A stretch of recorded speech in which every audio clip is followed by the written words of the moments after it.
Hello viewers, বিনোদন জগতের সব খবর নিয়ে আপনাদের সঙ্গে এই মুহূর্তে রয়েছি আমি রিপোর্টার মিলা। চিত্রনায়িকা অপু বিশ্বাস এবং সুপারস্টার শাকিব খান বরাবরই আলোচনায় থাকেন। সুপারস্টার শাকিব খানকে জিজ্ঞেস করেছিলাম, নায়ক, সন্তান, বাবা, ভাই, কোন পরিচয়টা দিতে আপনার সবচাইতে বেশি ভালো লাগে? উত্তরে তিনি কি বললেন চলুন জানা যাক। আমি যেহেতু অ্যাক্টর সেহেতু সব পরিচয়ই আমি ফিট।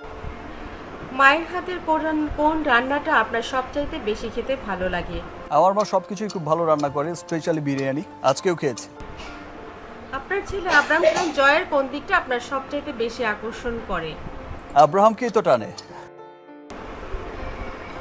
সুপারস্টার শাকিব খান আসলে তার পরিবারকে কতটা ভালোবাসেন, কতটা ফলো করেন, এটা কিন্তু তার প্রশ্নের সাবলীল উত্তরগুলোর মধ্যেই পাওয়া যায়।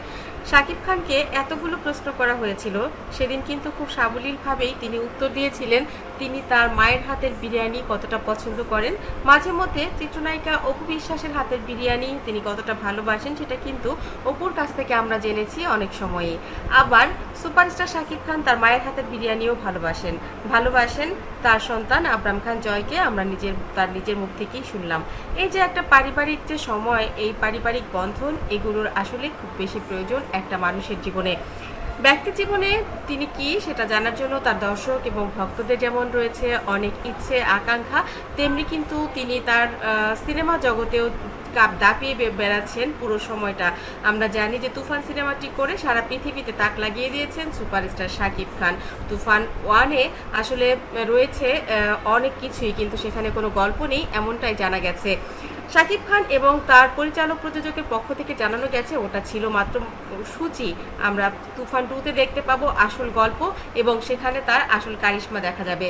তো তুফান যেখানে মাতিয়ে দিয়েছিল সবকিছু, তুফান 2-তে যখন গল্প থাকবে নিশ্চয়ই সেটা একটি অসাধারণ জিনিস হয়ে উঠবে। আমরা আশা করব এই সিনেমাটি আমাদেরকে অনেক আনন্দ দেবে এবং 2024 সালে আমরা তুফান 2 দেখতে পারবো এবং সেই সিনেমাটির সঙ্গেই পরিচিত হবে বাংলাদেশকে সারা পৃথিবীতে অন্যরকম এক মর্যাদায়। কারণ শাকিব খান নিজেই জানিয়েছেন তিনি বাকি জীবনে যত কাজ করবেন তা অবশ্যই দর্শক যেন সেগুলোকে একটা আপ টু দ্য মার্ক একটা সিনেমা হয়েছে বাংলাদেশে সেটা বলে গর্ব করতে পারে। শাকিব বলেন, জীবনে অনেক কাজ করেছি, এখন যা করবো সেগুলোতে অবশ্যই ভালো গল্প থাকতে হবে, ভালো কাহিনী এবং ভালো প্রযোজক, পরিচালক আর ক্যামেরার কারসাজি সব কিছু মিলিয়ে থাকতে হবে। সিনেমার মান হতে হবে ইন্টারন্যাশনালি, না হলে আমি কেন করব? কারণ আমি নিজেকে একটা জায়গায় নিয়ে প্রমাণ করতে পেরেছি আমি আসলে কতটুকু কাজ জানি কিংবা আমাকে কতটা ভেঙে গড়া সম্ভব। তো সেই ধরনের প্রযোজক, পরিচালক না পেলে নিশ্চয়ই আমি কাজ করব না।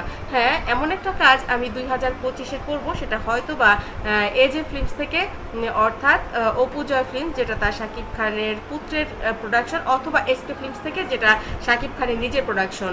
তো দেখা যাক 2025-এ আমরা অপেক্ষা করব সেই ভালো কোনো কাজের জন্য, ঐতিহাসিক কাজের জন্য।